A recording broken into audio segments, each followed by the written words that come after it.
So it's really important that I reiterate the fact that I do not have any heirs to my estate. I also do not have any active manager. Uh, I run my own label, Lace of Spades Records. It's come to my attention in the last week or so that there was someone impersonating being my manager and claiming that they're very close to me and that they are like the go-between me and the label, which is definitely not true. There's copyright infringement on my record, Draacool, which is currently, you can find copies of it for sale around. The only correct label is Lace of Spades Records. But again, as a lot of people know, I'm a spiritual person, and so clearly God is up to something. I certainly would not want to be the person impersonating me or impersonating being close to me.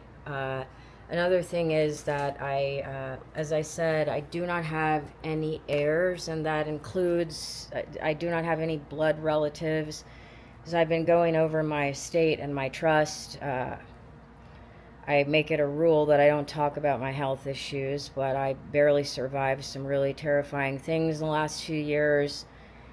And I found out in my last meeting with one of my lawyers that there are two blood cousins on my paternal side who are claiming to be beneficiaries of my trust, which could not be further from the truth.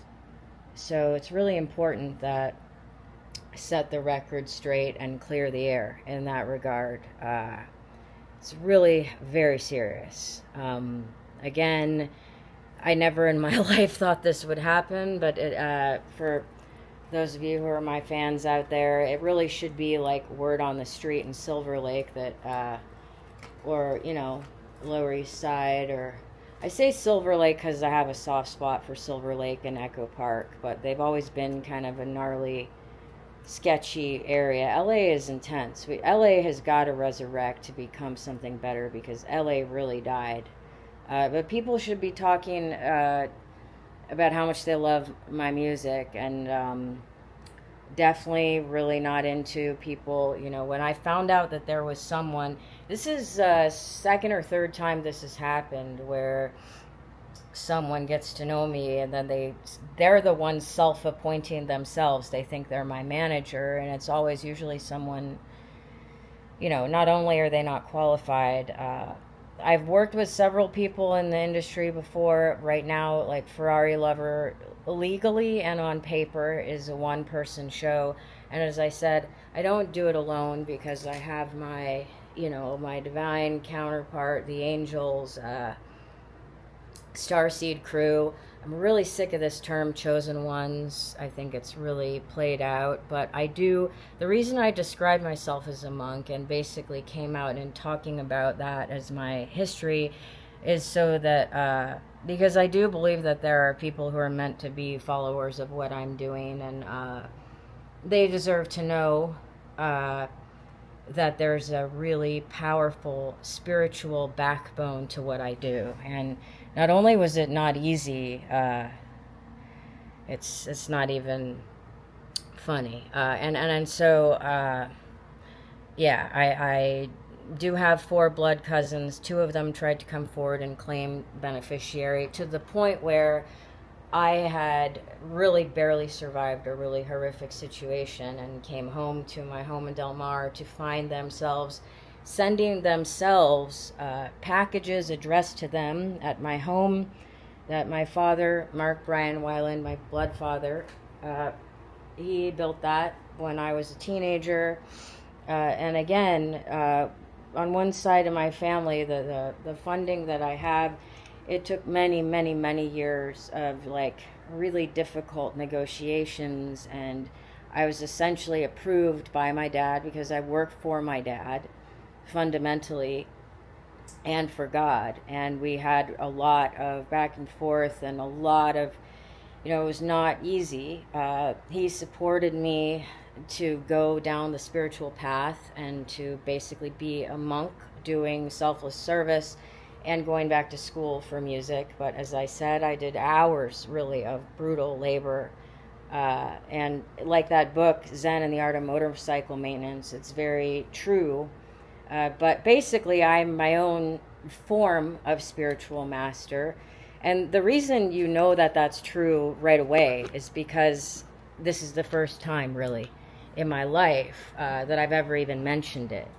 So the number one red flag of someone who is claiming to be a spiritual master is if they are asking for money or they're traveling around, like giving lectures. Basically, like as Ferrari lover and the owner of Lace of Spades Records and Dominion Ferrari Bones, it's a much needed spiritual backing to it, if that makes sense. I'm qualified to talk about it. Also, like I said, my estate is a very important thing. I've talked about it before. Mark Brian Weiland is, he's as close to being my best friend as a parent can be. Really tragically and sadly, I have gone no contact with the rest of my blood family, and it's very common these days. I think people make it sound a lot easier than it is. I really don't like the chosen one BS, but I also basically had to study to become. I have profiler level knowledge of psychology because I've studied dark psychology and just regular psychology, and it's always the most dangerous toxic people. As I always say, serial killers don't lure little children into a van by being mean to them. They usually come off as like, hey, I'm your daddy's best friend. And so when I say Ferrari Lover is music made by the ultimate scapegoat for other scapegoats becoming the goat, again, I've reached that point where I'm the goat. Does that mean everything is perfect? No. Does that mean... But in a way, yes. The divine perfection has its way of working. But there are people, when I found out people I trusted with my life, and I am not in contact. I intentionally went no contact with my other so-called parental unit. It's tragic and it's sad, but it's literally for my own survival. And that person is really good at virtue signaling and talk about having a victim complex. So once I heard the things that I was being accused of, it's really unbelievable. I've actually barely survived some of these spiritual attacks, and it's pretty crazy to me because, obviously when I started studying music, it was overwhelming. It was scary in a way, and I worked incredibly hard to do it. I have a lot of great stories where that comes from, and really that's my main audience. So it's like, yo, have you heard Ferrari Lover, whatever? Not whatever. I mean, but one of my favorite shows ever was Spectrum, Peter Kember at the Echoplex in the early 2000s. I really love those small venues. I love the Wiltern in LA, but I hope that we can save Los Angeles, because the last time I was there, man, it was dead and actually dangerous. So basically, I'm more than just a musician. I'm like a sensei. There's not really a good word for it. I'm just Ferrari Lover. But I do have a very high, refined level of spiritual practice and study that I can back everything up with. And the main point, I'm going to go on to, I'm making this video because it's got to be clarified. And it's unfortunate because I wish I could have a manager. And it's always, it's really, really tragic. I mean, even down to the point where, I can send good vibes, but I've talked before about my Sicilian godfather. Essentially, it's me and my dad, Mark Weiland. I am his only heir. My legal name is Nico Ferrari Killian Weiland. I did not take the Nico off, but I started going by Ferrari, which is more than just my artist name. It is actually the spiritual name that was given to me in 2012, along with that crazy near-death experience. But there's a whole story behind it, because on my father's side, I am Italian, and it's a metaphor. Again, it's the Ferrari Lover is the name of the first. It's like a dark pop song, Drag Majesty style song that I made in 2009. It was the first official song that I like wrote out in my little notebook. I had like one of those 𝔰𝔬𝔲𝔦𝔫𝔫𝔶 like notebooks, and I was back in school. I had graduated from Vassar, but I was back in school for music theory at the time, and really living in some gnarly places. The other thing you'll see as this video, in the rest of this video, I give a shout out to the Church of God in Christ on Crenshaw Boulevard, because I definitely had a spiritual experience there, and a lot of, during my time traveling as a monk with next to nothing, there are people in the black community who were more loving to me by far. All it takes is one kind act, one kind gesture. I remember I was living in LA, and then being a younger artist, you think you gotta be in LA. I was going back and forth between LA, Long Beach, San Diego, really struggling to find my place. And I'll never forget at that church one Friday night when I talked about, trying to move back to LA. And this woman there, she looked me dead in the eye, and she was just like, "Welcome to LA." Like, that means more to me, because I know systemic racism, and she gave me this nod, to be a real one, and to have the approval of someone who realized that, when you're the edgy, gender-bending trans son of a Republican senator, you know what it's like to be a scapegoat, and that, like I said, that means more to me than a lot. So racism exists everywhere, but the Church of God in Christ on Crenshaw Boulevard is a sacred place as far as I'm concerned. I'm not saying the danger is that these groups and people who make their money and make their living with it it can be a real problem. But there's nothing like she was actually one of the people, just by saying that, just by lovingly, like, just that nod, It's like a nod from a dude on the street. I've lived in East Side Long Beach, and one of the people I met recently over the last couple of years going through some stuff, someone from the South, and I tried to warn and explain them, Long Beach can be very dangerous. You got to be careful where you're living. So it's easy for it to sound romantic, but there really is not anyone else who has the level of life experience and gnarly stuff that I've lived through. I just need to say that I do not have any beneficiaries, and I'm not even going to say maybe one day.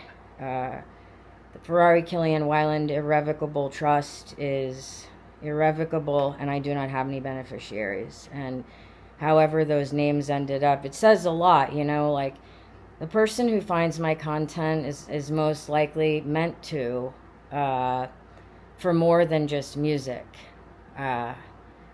because I'm really, if you've been the target of a lot of hate and scapegoating, I didn't do this just not to reach anyone. I learned very quickly that the only way I could carry any type of spiritual message is to do it through art.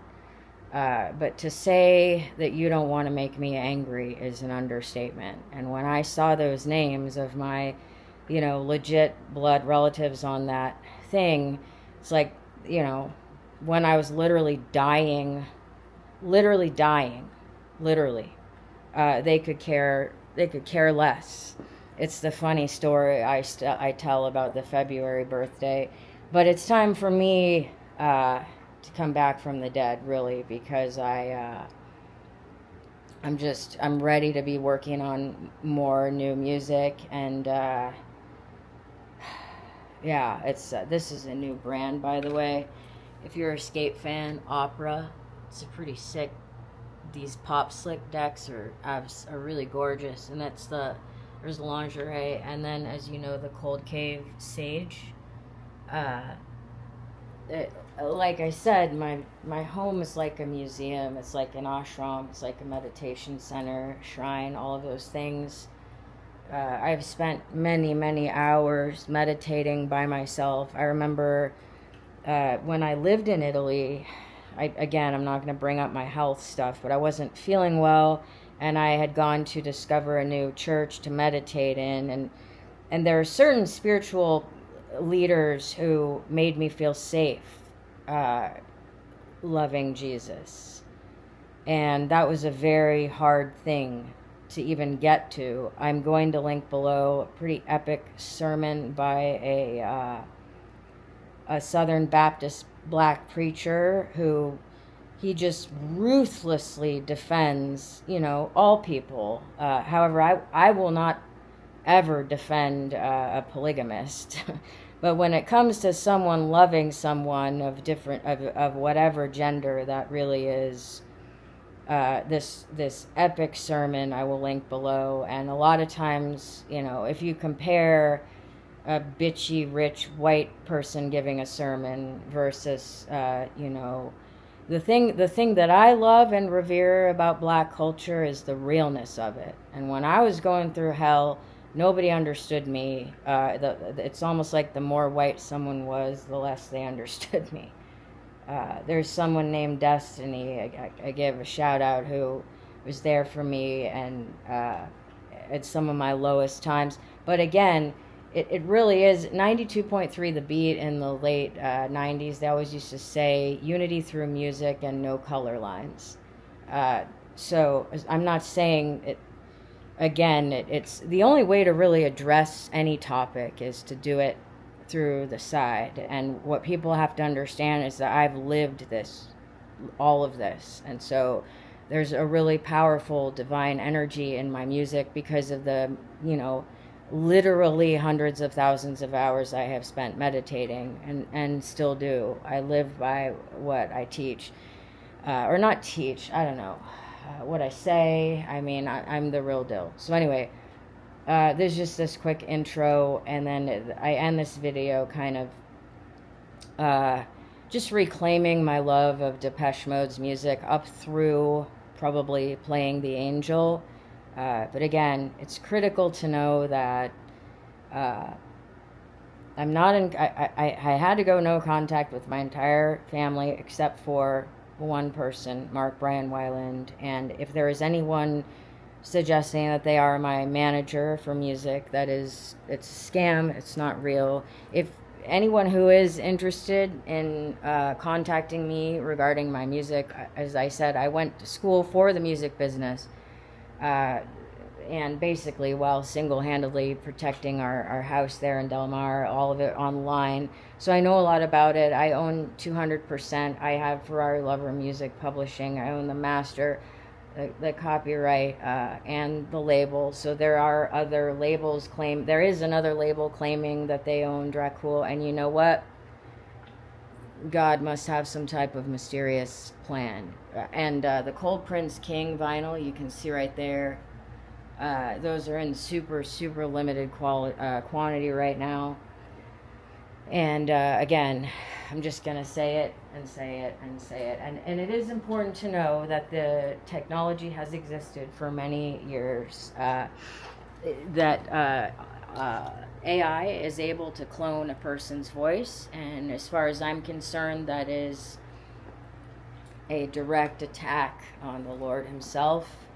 But suffice it to say, if you don't know me in person, and we are not, it takes a long time. It's the classic saying, takes a lifetime to build trust and a second to break it. And so I was surrounded by people who were breaking my trust left and right, and it just kind of blows my mind because a normal jealousy should be used as motivation.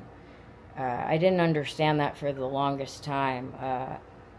But I guess what I'm saying is instead of being jealous of someone, be inspired by them, be in awe. I've spent many years of my life feeling like, well, how do I do the impossible? And that's how you know my spirituality is legit. When I say I had a nirvana experience, well, what do you do? Like, okay, there's the famous saying, what does the Buddhist order or whatever, make me one with everything. I had that experience, and it, on the one hand, it's incredible. Wow, the oneness of all things. It was ecstatic peace. I would describe it as ever new ecstatic peace emanating from my heart chakra, and a kind of divine ecstatic peace that just, you can't explain it, you can't compare it to anything. It makes drugs look ridiculous. And then, as I said, like 3 or 4 days, 4 nights, that faded away. So what happens when you actually experience the oneness of all things? Well, in a way, that can become like a total nightmare. There's a lot of things in this world that you don't want to be one with. And these teachers who tell you to get rid of your ego, yeah, a lot of people really need especially the people who listed themselves as my beneficiary. I mean, they may as well say, hey, we want this person to kick the bucket so we can get the black money. I mean, literally. But my point is, being one with everything is definitely not all it's cracked up to be. And when you have an experience like that, you certainly have to, you always need God. Never trust anyone, especially just make in terms of a band. How are you going to be a fan of a band who's never been a fan of another band? How are you going to have true love and true marriage? It is true that true love is given by God in the heavens. It is ordained by God. Gender is completely irrelevant, but soul matters. Monogamy matters. And you can't divorce it away. You can't erase it away. The heart wants what it wants, and to finally reach a point in life where your heart's desire is lined up with God's will for you, that's the big deal. And it's the people, for example, who are claiming that they are my beneficiaries. It's almost like a weird kind of what do you call it? Like a weird kind of compliment. It's always the people like that who are unwilling to do the hard, brutal work of getting in tune with God. So it's not so easy to just ring up God. God makes it very hard, but luckily I've been through the hardest part. So anyway, I'm making this video. I'm kind of ticked off and exhausted, and really, once I found out that there's this other person who is completely claiming to be my manager, Lace of Spades Records is real. I'm not going to say anything about distributors. I had a distribution deal for a while. There is an issue with the distributor incorrectly claiming that they are the label. My distributor is not my label, but like navigating the music industry in this day and age is really, to say it's challenging is an understatement. All of my music is on Lace of Spades Records. It is a metaphor, it is a play on words, and it is a direct reference to a song by Denis the Fox. It's a 60s psych garage rock song that was played by the DJ at a 2009, not an accident, the same year I had the Nirvana experience, 𝔰𝔬𝔲𝔫𝔫𝔶 runway show. And the video has since been taken down. I can't find it anywhere. He played, basically it's a reference to the first half of that song with the first half of the chorus. And then, of course, lace. So, like, the Ace of Spades is the luckiest, most fateful card in the deck. The lyric goes, now you talk about your whiskey and you talk about your wine. I'm here to tell you people, that kind of thing is fine. You go chasing after women, but you sure ain't found one yet. Who knows something about something, and that's one thing I can bet. And then the chorus is, she's the lady that they think of when the night goes down in shade. She's the lady that they think of when they cut the Ace of Spades. So, because I have no problem calling God He, but the divine, creative, energetic force is the divine feminine. And I wish some of these psychic reading people would wake up and realize, in order to truly be a card reader or a psychic, you must have a very powerful connection with the divine. But that is where the name Lace of Spades came from, because lace, lingerie, etc.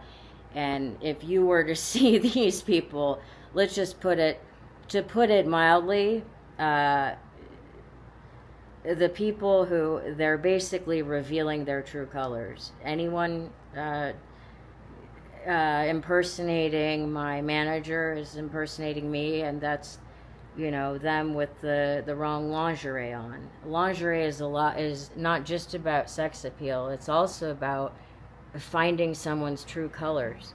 Believe me, a lot of times the person you think you can trust the most, as I have said, is the one stabbing you in the back.